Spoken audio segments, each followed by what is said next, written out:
नमस्कार, हिंद उजाला TV news में आपका स्वागत है। मैं हूं कृष्णा यादव। कोरोना काल में मनुष्य के पॉजिटिव हो जाने पर उसे सांस लेने में जो दिक्कत हो रही है उसे श्वास मुद्रा के माध्यम से दूर किया जा सकता है, कहना है योगाचार्य संजय कटकमवार का। उन्होंने कहा कि आधुनिक जीवन शैली के कारण लोग जल्दी बीमार हो जाते हैं। यदि वे योग क्रिया अपनाएं तो अपने शरीर को निरोगी रख सकते हैं। योगाचार्य संजय कटकमवार ने विस्तार से योग के प्रकार एवं उसे कैसे किया जाए यह भी बताया। योग के प्रकार तो काफी होते हैं, जैसे कर्म योग, तंत्र योग, हठ योग, भक्ति योग, ज्ञान योग, ध्यान योग, सांख्य योग, सहज योग। जैसे कर्म योग हमारे शरीर से संबंधित है। शरीर के द्वारा जो कार्य करके, जैसे मैं उदाहरण के तौर पर आपसे कहूं कि सभी लोग कर्म तो कर रहे हैं, पर योग की कौन है, कर्म योगी कौन है? तो जो व्यक्ति, जैसे अभी हम लोग महात्मा गांधी को ले, जिन्होंने अपने आप को झोंक दिया इस मानव कल्याण के लिए, तो कर्म करते हुए भी साक्षी हो जाना कर्म योग कहलाता है। मतलब काम करते हुए भी अकर्ता भाव जिसमें पैदा हो जाए वो कर्म योग। जैसे हमने कहा अभी दूसरा तंत्र योग के बारे में, तो तंत्र योग में भी काफी चीजें आ जाती है। आंखों से देखना, कानों से सुनना, नासिका से गंध लेना, जीवा से स्वाद लेना, ये भी तंत्र योग के सारे प्रकार हैं। खगोल तंत्र योग से लेकर बहुत सी चीजें योग के माध्यम से आई है। अब सर्वत्र प्रचलित जो योग है वो हठ योग है, जो प्राणायाम के माध्यम से शरीर को स्वस्थ रखने के लिए सारे दुनिया भरे में हठ योग के माध्यम से प्रकार चल रहा है, जिसमें आता है आसन, प्राणायाम, मुद्रा, बंध, ये सारी चीजें आती है। और मैं इसलिए भी यहाँ पर आया हूँ कि मुद्रा का विज्ञान जो है ये बहुत ही अद्भुत चमत्कारिक विज्ञान है, परंतु जनमानस से अभी तक ये बहुत ज्यादा परिचित नहीं है। क्यों? कि हमारा शरीर जो है ये 5 तत्वों से तो बना हुआ शरीर है, जैसे जल, पृथ्वी, आकाश, वायु और अग्नि, ये 5 तत्वों से बना हुआ शरीर है। अगर यही तत्व असंतुलित हो जाए तो मनुष्य बीमार पड़ जाता है। अगर इसको संतुलित किया जाए, इसकी जीवन ऊर्जा संतुलित हो जाए तो व्यक्ति अपने आप स्वस्थ हो जाता है। बीमारी का पड़ने का मूल कारण यह है कि सारे एलिमेंट्स असंतुलित हो जाते हैं। जैसे शरीर में पृथ्वी तत्व, विटामिन्स, जल तत्व, मिनरल्स, आज आप देख रहे होंगे कि सबसे ज्यादा आज हम लोग जो पानी भी पी रहे हैं उस पानी के अंदर में जितने मात्रा में हम लोगों को मिनरल्स चाहिए, आज पानी के अंदर में आरओ आ गया, ये आ गया, ये सारी चीजें, तो पानी के अंदर की जो उसका टीडीएस जो है इतना नीचे गिरा दिया जाता है। आज 80-70 के अंदर के टीडीएस का हम लोग पानी पी रहे हैं। ये हमारे शरीर के अंदर में बुरा प्रभाव दिखाने वाला है, इसीलिए लोग बीमार भी पड़ रहे हैं। जैसे अभी हम लोग पृथ्वी तत्व से संबंधित है, दुनिया भर के फास्ट फूड खा रहे हैं, हम लोग नेचुरलिटी से दूर हटते चले जा रहे हैं। आकाश तत्व की जहां बातें आ जाती है, हम लोग खुले वातावरण में रहते हुए फ्लैट स्कीमों के अंदर में एकदम ऐसी जगह पे जहां सूर्य प्रकाश की किरणें नहीं पहुंचती। वायु के बारे में बात ये आ जाए तो वायु में इतना प्रदूषण, इतना कार्बन डाइऑक्साइड घुल गया है कि ये सारी चीजें जो है हमारे को अस्वस्थ करने के लिए, इसीलिए उसको बैलेंस कैसे करना, ये मुद्रा का विज्ञान है। अगर जो तत्व कम भी हो जाए या बहुत शरीर के अंदर में बढ़ जाता है तो आदमी बीमार पड़ता है। उसको बैलेंस करने के लिए 8 प्रकार के तात्विक मुद्रा है, जो कि जैसे मुद्राओं का विज्ञान के अंदर में अक्सर मालूम है, धर्म अध्यात्म में ध्यान करते हुए बढ़ते हुए व्यक्ति मुद्रा में अक्सर बढ़ जाता है, वो ज्ञान मुद्रा है। ज्ञान मुद्रा का कार्य क्या है? ज्ञान मुद्रा के अंदर में मान लो कि हम लोग अंगुष्ठा और तर्जनी दोनों उंगली को मिला देते हैं और ध्यान में बढ़ जाते हैं, तो इसके अंदर में कौन सा तत्व वो बैलेंस हो जाता है? जैसे वायु बैलेंस हो रहा है, अग्नि तत्व बैलेंस हो रहा है, मन और मस्तिष्क शांत हो जाता है उसके अंदर में। तो फिर हम लोग एक मुद्रा लगाते हैं वायु मुद्रा, कि इसी को मोड़ दिया जाए तो वायु मुद्रा बन जाती है। एक आकाश मुद्रा है, फिर सूर्य मुद्रा है, पृथ्वी मुद्रा है, सूर्य मुद्रा बन जाती है, इंद्र मुद्रा है, वरुण मुद्रा है। इस प्रकार से ये तात्विक मुद्राएं बन जाती है बैलेंस करने के लिए। पर आज की स्थिति में जो कोरोना काल के अंदर में श्वासों से संबंधित सारी चीजें सामने आ रही है कि हम लोगों ने श्वास लेने में जो तकलीफें हो रही है, फेफड़े के अंदर में मान लो कि कार्बन डाइऑक्साइड की मात्रा बढ़ गई है, लोगों को ऑक्सीजन की जरूरत पड़ रही है। ऐसे समय में किस मुद्रा का हम लोगों ने प्रयोग करना चाहिए? क्योंकि 5 प्रकार की पंच प्राण जो कहते हैं, पंच प्राण के अंदर में आता है प्राण मुद्रा। प्राण मुद्रा का कार्य क्या है? फिर अपान मुद्रा है, फिर व्यान मुद्रा है, उदान मुद्रा है, समान मुद्रा है। इस प्रकार से प्राण मुद्रा लगाए तो कहां तक क्या हमारी श्वास, और श्वास लेते समय हम लोगों ने कितनी गहरी सांसें लेनी चाहिए। अगर जितनी गहरी हम लोग सांस जा रही है, हमारे केंद्र है, उस केंद्र तक के सांस जानी चाहिए। केंद्र का मतलब है हमारे 7 केंद्र अध्यात्म में बताए गए। मूलाधार से लेकर स्वादिष्ठान की यात्रा, जिसको कुंडलिनी की यात्रा भी कही जाती है। नीचे से ऊर्जा का ऊर्ध्वगामी कहना भी कहा जाता है। तो ये ऊर्जा को हम लोग प्राण मुद्रा के साथ में गहरी लंबी सांस लेते हैं तो प्राण मुद्रा कहां से कहां तक के काम करती है? प्राण मुद्रा काम करती है तुम्हारे हृदय से लेकर नाभि तक के। अपान मुद्रा कहां काम करेगी? नाभि से लेकर तुम्हारे पैर के अंगूठे तक। जितना भी गलत चीजें हैं हमारे शरीर में, जिसको कहेंगे हम लोग शरीर के अंदर में टॉक्सिन्स, ये बाहर निकालने का काम करती है। क्योंकि टॉक्सिन में शरीर के अंदर में इतना कार्बन बना पड़ा है कि वो मुद्रा के द्वारा भी वो बाहर निकलने का काम होता है।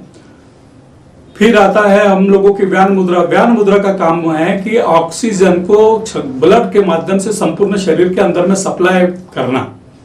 उदान मुद्रा का है उदय से लेकर कंठ तक के प्राण वायु को लेना। समान मुद्रा के अंदर में 5 तत्व एक हो जाते हैं।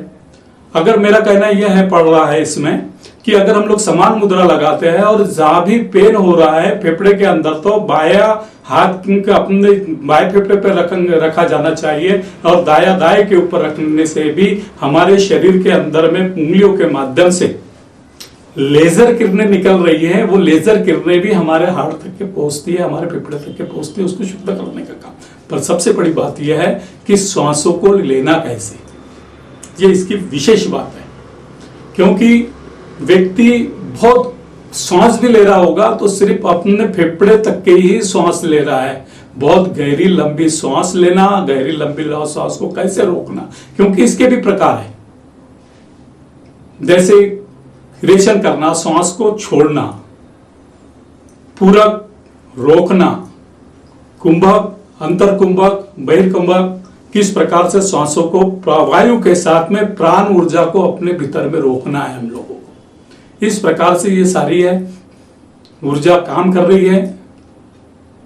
तो उस किस प्रकार से ऊर्जा को, उस वाइटल फोर्स को अपने भीतर में लेना और अपनी इम्यूनिटी को बढ़ाना, ताकि आज के ये कोरोना काल समय में अति महत्वपूर्ण मुद्रा विज्ञान काम कर सकता है, ऐसा मुझे लगता है। इसीलिए सांसों से संबंधित जो आज का समय चल रहा है, ऑक्सीजन के माध्यम लोगों को लग रहा है, लोग बहुत विचलित हो रहे हैं, लोग परेशान हो रहे हैं। तो एक मुद्रा मैं विशेष तौर पर बताना चाहता हूं, जिस मुद्रा का नाम है श्वसनी मुद्रा। श्वसनी मुद्रा के अंदर में हम लोग एक काम करते हैं कि 2 उंगली जो है, हमारा जल तत्व भी बढ़ जाने के कारण हमारा श्लेष्मा बढ़ जाता है। पृथ्वी तत्व के कारण हमारे कुछ जो खनिज तत्व है या तो वातावरण के ही अंदर उसको मोड़ दिया जाए। आकाश तत्व को अंगूठे के साथ में मिलाकर तर्जनी उंगली को, यह श्वसनी मुद्रा बन गई। इस मुद्रा को अगर दिन में 5 बार 5-5 मिनट के लिए भी किया जाए तो भी ये मुद्रा बहुत काम की मुद्रा है। ये लोगों को स्वास्थ्य प्रदान कर सकती है। प्राण मुद्रा भी दिन भर में जब भी समय मिले प्राण मुद्रा का उपयोग करें। टॉक्सिन्स निकालने के लिए अपान मुद्रा का ब्लड सर्कुलेशन के लिए व्यान मुद्रा। हमारे शरीर के अंदर में जैसे गले के अंदर में श्लेष्मा हो जाता है, तकलीफ हो जाती है थायराइड के प्रॉब्लम से, इसके लिए ये उदान मुद्रा। और अंतिम में ये जो मुद्रा है इसको समान मुद्रा कहा जाता है। ये फेफड़े के लिए, ऑक्सीजन के लिए बड़ी महत्वपूर्ण मुद्रा है। इसको लगा से 5 तत्व एक हो जाते हैं। और फिर कहना चाहता हूँ कि फेफड़े के ऊपर अपने उंगली को दिन भर में 4-4, 5-5 बार इसको इस प्रकार से अपने जहाँ पर श्वास रुके उसको घुमाते जाए। इसमें आध्यात्म की क्या भूमिका है? आध्यात्म का अर्थ ये होता है कि आत्मा का विकास। हमारा जीवन चल रहा है, अब कोई माने आत्मा नहीं माने, कोई शून्य को मानता है, दुनिया के अंदर में अपनी अपनी चीजें हैं, कोई परमात्मा को मानता है, कई धर्म है जो परमात्मा को मानते हैं, कोई धर्म ऐसे है जो परमात्मा को नहीं आत्मा को मानते हैं, कुछ धर्म ऐसे है जो आत्मा और परमात्मा को दोनों को नकार देते हैं। पर आध्यात्म का विकास ये जीवन का विकास है। आध्यात्म का अर्थ होता है महाजीवन का विकास, आध्यात्म का अर्थ है परम जीवन का विकास। जीवन क्या है? सबसे बड़ी चीज आ जाती है कि जीवन क्या है। जीवन है जन्म और मृत्यु तक की गति। फिर महाजीवन क्या है? महाजीवन है उच्च श्रृंखला। जैसे व्यक्ति बहुत उच्च स्थान पर पहुंच जाता है वो महाजीवन कहलाता है। ये हमारे कर्म बंधन के हिसाब से ये सारी गति चलते रहती है। पर महाजीवन क्या है? परम जीवन क्या है? परम जीवन है अपने स्वयं की स्थिति में आना, मनुष्य की धन्यता, अपने निजी स्वतंत्रता। ये किसी का बंधन नहीं है। आध्यात्म किसी का बंधन नहीं है। आध्यात्म किसी का बंधन में लेके नहीं जाता है। ये स्वयं का विकास है, स्वयं स्थिति का विज्ञान आध्यात्म कहलाता है। फिर इस और योग का अर्थ है, योग आध्यात्म का विज्ञान है। फिर उसमें चलना कैसे है? तो फिर योग को उसके अंदर में लिया गया है। तो जैसे कबीर साहब कहते हैं, कोठरी माई कोठरी परम कोठरी विचारी। जैसे प्याज के छिलके एक एक चीज उतारते चले जाओ, बाकी शून्य ही रह जाता है। आखिर में जीवन उस शून्य में ही रहना है। तो शरीर के माध्यम से मन के साथ में से उस चैतन्य की यात्रा का नाम योग है। एक एक चीज आगे आगे आगे आगे बढ़ते चले जाती है, वैसे ही जीवन का विकास होते चले जाता है। यही आध्यात्म है। जैसे कोरोना होता है व्यक्ति को, तो कोरोना पॉजिटिव होने पर योग के तौर से दूर किया जा सकता है क्या?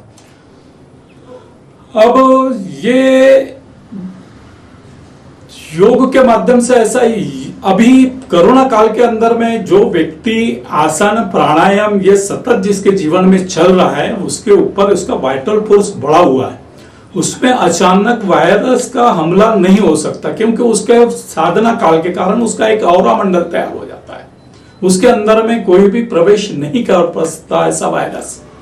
पर जो लोग सिर्फ अपने शरीर के तल पर जी रहे हैं, सिर्फ भोग के तरफ ही जिनकी अभिलाषा है, उन लोगों को ये बहुत ज्यादा प्रभावित करता है। इसीलिए योग तो सारी दुनिया के अंदर में भी चल रहा है, पर जो लोग इसको मान लो कि नित्य कर्म 24 घंटे में कम से कम अपना 1 घंटा तो भी अपने योग के लिए, अपने ध्यान के लिए दे, तो ध्यान से एक ही चीज हो जाती है कि ध्यान से मन शांत हो जाता है। अशांत मन का ही दूसरा नाम ध्यान है। अब जब मन तनाव से मुक्त हो जाए, शांत हो जाए, तो अपने आप बीमारियां हट जाएगी। अशांति के कारण ही ये सारी मानसिक बीमारियां और ये सारे वायरल उसके ऊपर अटैक हो रहा है।